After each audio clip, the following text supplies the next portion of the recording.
আসসালামু আলাইকুম। আশা করি সবাই ভালো আছেন। তো আজকে আমি আমার ট্রেডিং এর এক্সপেরিয়েন্সটা শেয়ার করব যে আমি যখন বিগিনার ছিলাম, যখন আমি ফার্স্ট টাইম ট্রেডিং করতেছি, তখন আমি কিভাবে ট্রেডিং এ যে সমস্যায় পড়ছিলাম, সমস্যাগুলো আমার সাথে হয়েছিল, এগুলো আমাদের বিগিনার যারা আছে আমাদের সাথে প্রায় সময় হয়। ঠিক আছে? এই বিষয়গুলো আমাদের সাথে সবসময় হয়। যে আমরা না বুঝে, না শিখে, না জেনে যখন ট্রেডিং এ আসি তখন আমাদের জন্য সমস্যাগুলো আমিও সমস্যায় পড়ছি যেগুলো। ঠিক আছে? তো আমি এগুলো শেয়ার করব। আমার এক্সপেরিয়েন্স আমি শেয়ার করব যাতে এখান থেকে আপনারা বুঝতে পারেন যে আমরা ফার্স্ট টাইম যে ভুলগুলো করি ট্রেডিং এ। ঠিক আছে? আমার ২ টা কারণ ছিল। আমি ২ টা কারণ ফাইন্ড আউট করছি যেটা আমার জন্য ট্রেডিং এ অনেকটা জার্নি আমাকে কমপ্লিকেট করে ফেলছে।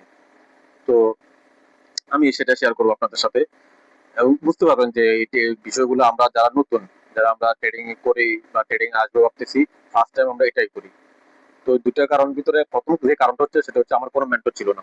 ঠিক আছে? ফার্স্ট টাইম আমার কোনো মেন্টর ছিল না, যার কারণে আমি কোনো মেন্টর ছিল না এবং কোনো কোর্সও করিনি। ঠিক আছে? যার কারণে মার্কেটে আমি সবসময় লস থাকতাম। শুধু লস করতাম। ঠিক আছে? এই একটা কারণ ছিল। আর দ্বিতীয়ত যে কারণটা ছিল সেটা হচ্ছে ট্রেডিং প্ল্যাটফর্মে অনেক রকম মার্কেট আছে।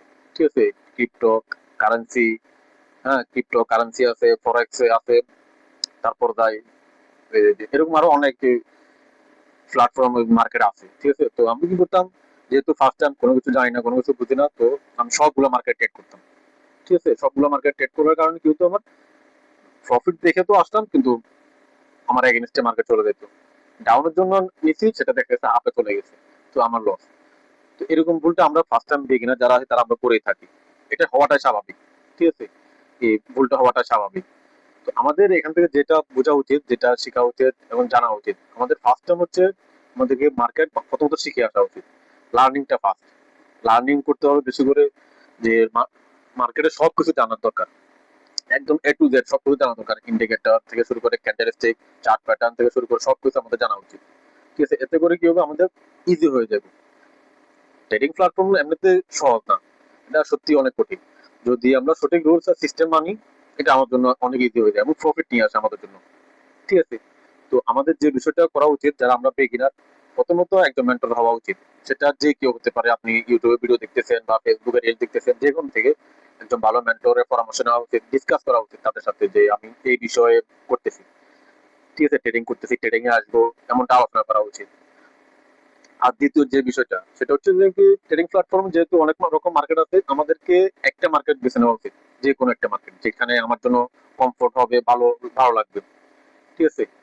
তাহলে কি হবে, আমরা যখন একটা মার্কেটে যাবো, যেমন আমি আমি শুধু ফার্স্ট টাইম অনেকগুলো মার্কেটে কাজ করার কারণে শুধু লস দিছি। ঠিক আছে? লস দেওয়ার কারণে মার্কেট থেকে আমি চলে গেছি, যে আমি আর কোনো ট্রেড করবো না, এমনটা ডিসিশন নিয়ে নিছি।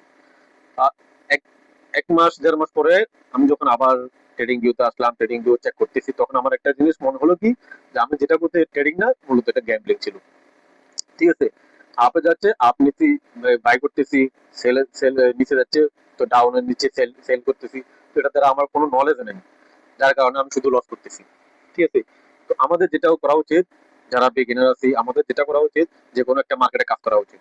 যে কোনো একটা মার্কেট। বাকি সব মার্কেট ভুলে যাওয়া উচিত, যে বাকি যে মার্কেট গুলো আছে। ঠিক আছে? আর ট্রেডিং প্ল্যাটফর্মে অনেক মার্কেট আছে। আমাদের কোনো কিছু জানার দরকার না, যে কোনো একটা মার্কেট উচিত। আপনি যদি কারেন্সিতে করেন কারেন্সি, ক্রিপ্টোতে করলে ক্রিপ্টোতে। ঠিক আছে? যেটা করেন একটা মার্কেটে কাজ করা উচিত। এতে করে আমাদের মার্কেটের সম্পর্কে ভালো নলেজ হবে, ভালো জ্ঞান, ঠিক আছে? ভালো প্রফিটে একটা সুযোগ আসবে। ঠিক আছে?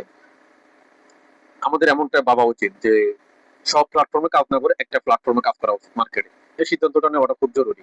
ঠিক আছে? আমরা তো প্রায় সময় কি করি, যে ইউটিউবে বা টিকটক, যে মিডিয়া গুলো আছে, ওগুলো আমরা কি করি, যে সবার গাড়ি বাড়ি টাকা পয়সা দেখে, তো আমরা প্রফিট দেখে, এক কথা প্রফিট দেখে আমরা কি করি, মার্কেটে চলে আসি, ট্রেডিং এ চলে আসি। পরে কি হয়, আমাদের ক্যাপিটাল লস হয়ে যায়, একদম পুরোটাই শেষ, অ্যাকাউন্ট ওয়াশ হয়ে যায়। পরে আমরা কি করি, যে মার্কেট আমাদের এগেইনস্টে যাচ্ছে, মার্কেটে স্ক্যাম করে, মার্কেট গ্যাম্বলিং, এটা আমরা ক্লেম করি মার্কেটকে। ঠিক আছে? মূলত মার্কেট স্ক্যাম করে না, গ্যাম্বলিং না মার্কেট। ঠিক আছে? আপনি যদি প্রপার শিখে আসেন, মার্কেট আপনার জন্য ভালো একটা প্রফিট নিয়ে আসবে। ঠিক আছে? তো আমাদের উচিত, যখন আমরা ট্রেডিং এ আসবো বা ট্রেডিং এ যারা করতেছি বিগিনার আছি, তারা যে কোনো একটা মার্কেটে কাজ করা উচিত এবং একটা মার্কেটে ফোকাস করা উচিত। বাকি সব মার্কেট ভুলে যাবো। ঠিক আছে?